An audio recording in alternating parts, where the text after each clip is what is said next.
Ceux qui l'ont précédé, il dit aux Mobutistes qui avaient dédié les pays au Primacuria, je demande pardon. Il demande pardon pour la Kabylie qui a engagé le pays dans les loges consorts. Il demande pardon.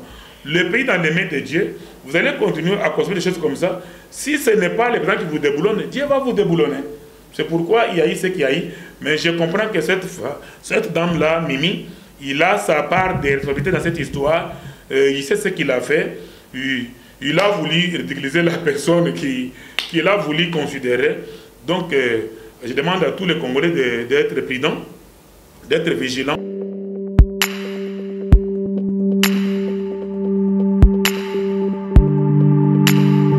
Internet, nous vous disons bonjour, bonsoir. Pourquoi? Parce que ça dépendra du moment plutôt où vous allez regarder cette émission. Nous vous disons bonjour à vous tous qui nous suivez au cours de cette très belle émission. Je tiens déjà à vous signaler que nous sommes au rendez-vous de notre émission Face Cachée, qui nous permet de découvrir des choses cachées, chez les hommes politiciens, chez les musiciens, chez les artistes et comédiens. Aujourd'hui, là, je ne suis pas seule au plateau. Comme vous le constatez, que je suis avec mon invité, qui est M. Évariste Lupemba, chargé de mobilisation et de la communication dans l'UDPS. Bonjour, monsieur. Bonjour, maman. Est-ce que vous pouvez encore vous présenter très bien là? Oui, je suis M. Évariste Lupemba, président chargé de mobilisation, communication et implantation à l'UDPS. Voilà, sans plus tarder, M. Évariste, quelle est la raison qui vous a poussé à choisir l'UDPS? Oui, la raison qui m'avait poussé à choisir l'UDPS, juste quand j'étais encore jeune, j'étais étudiant. Au moment, mon père était mouvancier. Il était bourgmestre. Moi, j'étais à Lovagnon. Il y a eu des tracasseries qui commenceraient avec le militaire du temps de Mobutu, avec nous étudiants. Les courants ne passaient pas bien. Des fois, on posait des problèmes de transport, des conditions d'études, des consorts.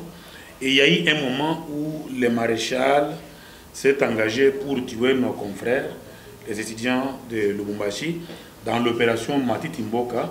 Si vous avez l'histoire. Depuis que cette histoire a commencé, on ne voulait pas encore de Mobutu et ses idéologies et consorts. On boycottait déjà, on sabotait le manifeste de Lancelet et consorts. Mais c'était difficile dans ces conditions-là. Nous étions étudiants.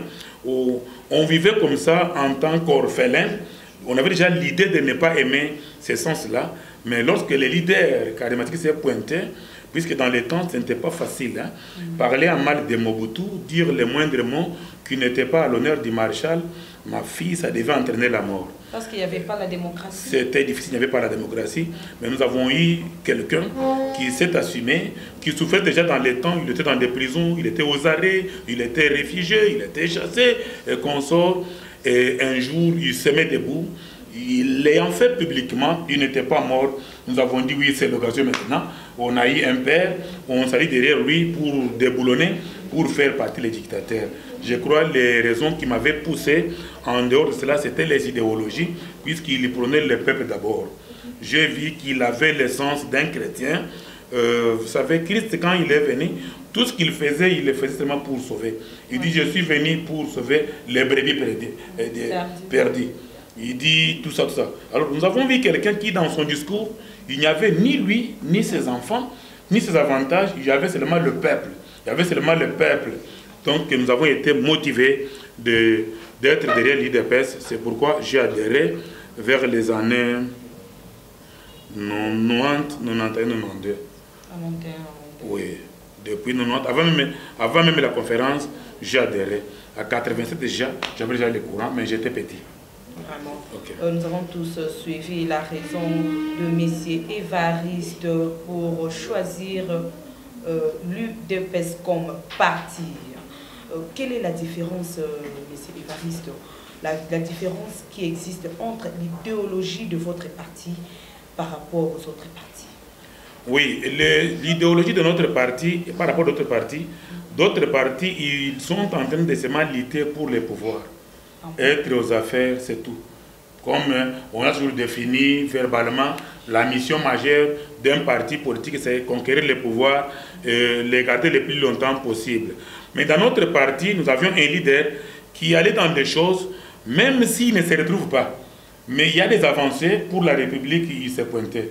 Je suis en train de vous rappeler, ils sont allés en Afrique du Sud, ils ont signé les accords. Le leader s'est engagé puisque le pays était divisé, le rebelle était de gauche à droite, ainsi de suite. Les Zaïd Ngoma, les Jean-Pierre Bemba, les Robert et consorts, ils étaient quelque part. Mais cette fois-là, le leader n'a pas dit, puisque je ne suis pas d'accord avec Kabila, il a dit non, le pays est engagé.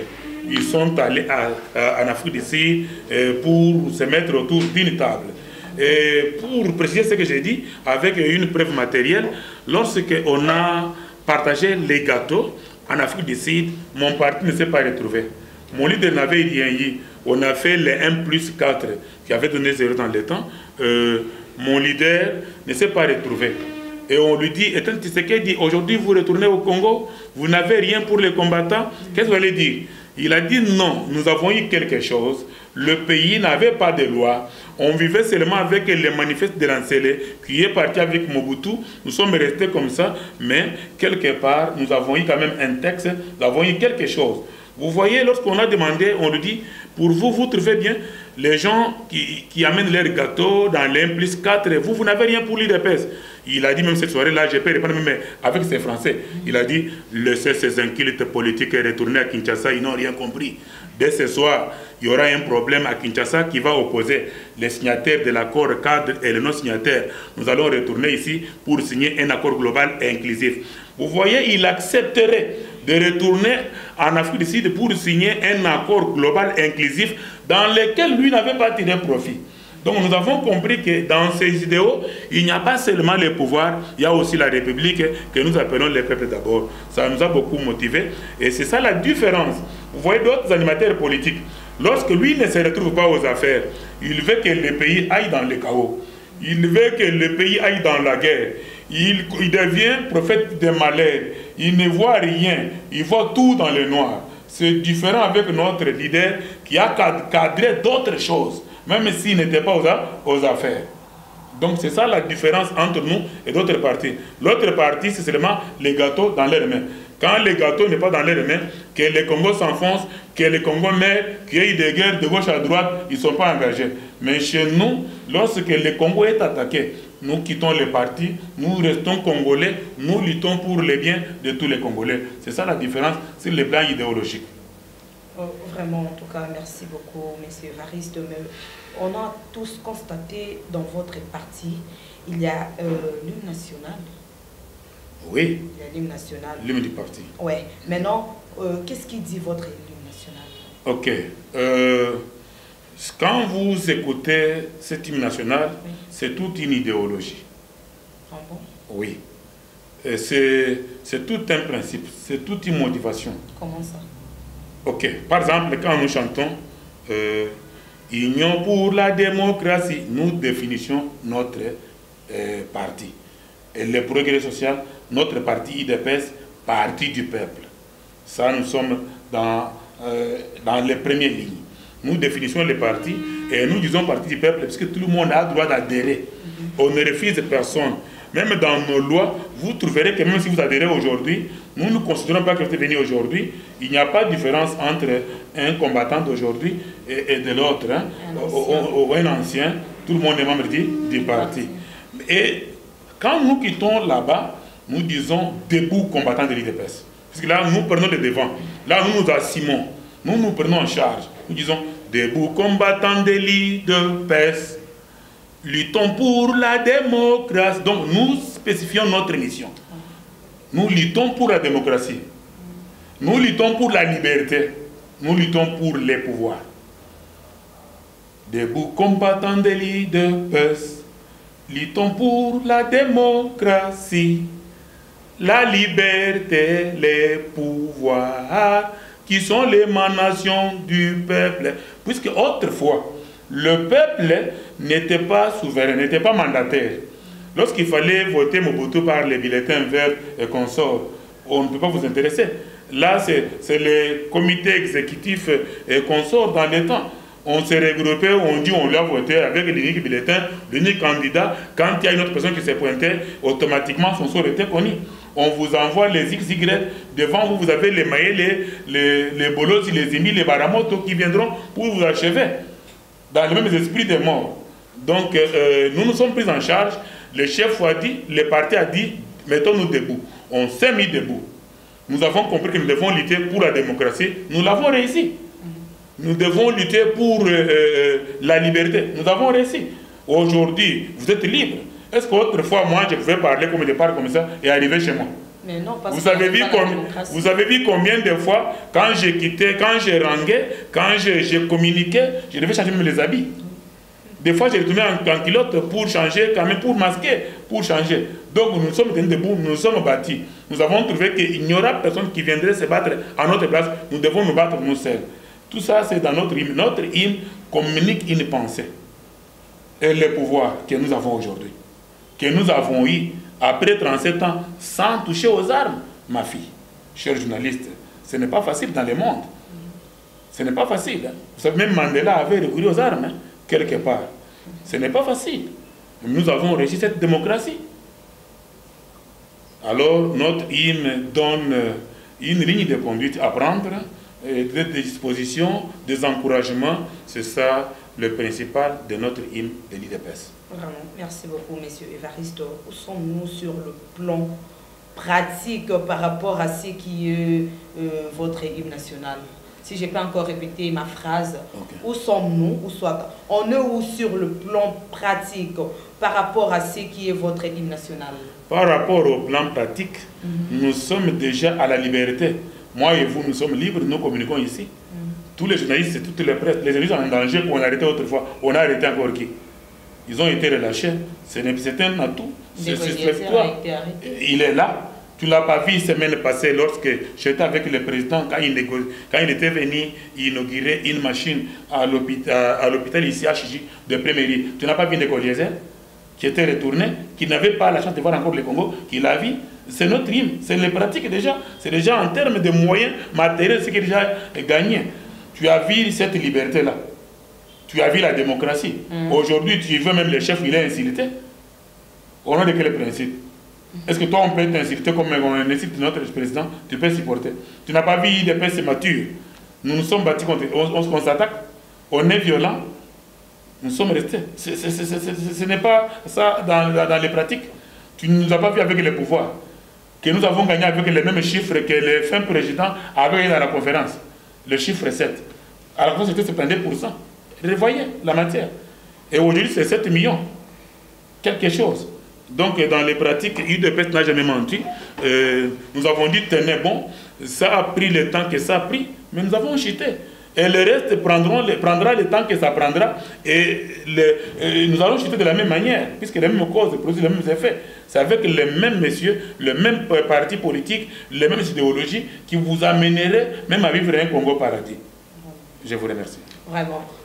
Ça ne reste que deux petites questions, si je ne me trompe pas, M. Évariste, par rapport aux nouveaux candidats,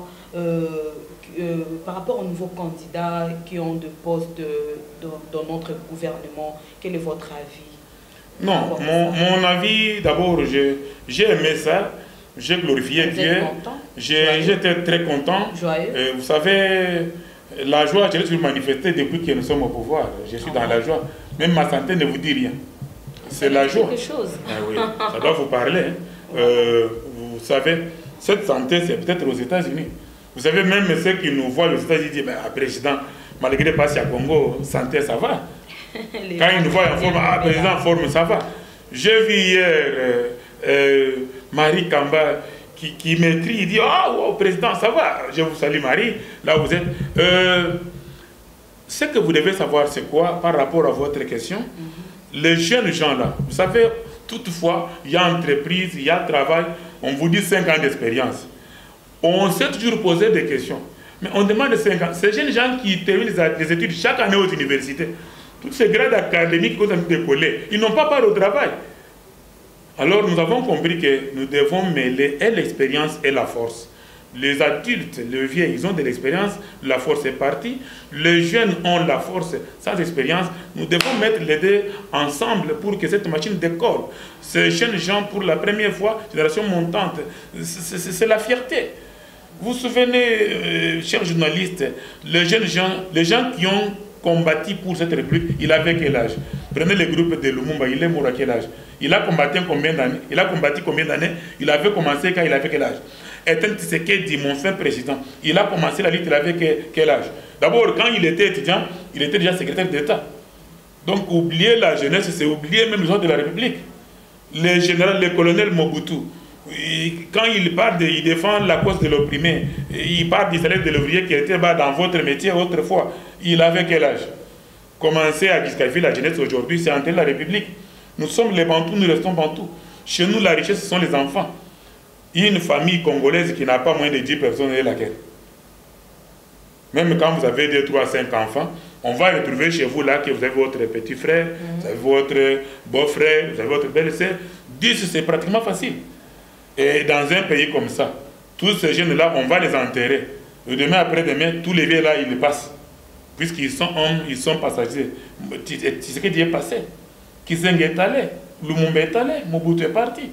Beaucoup d'hommes partent. Général Zimbi est parti.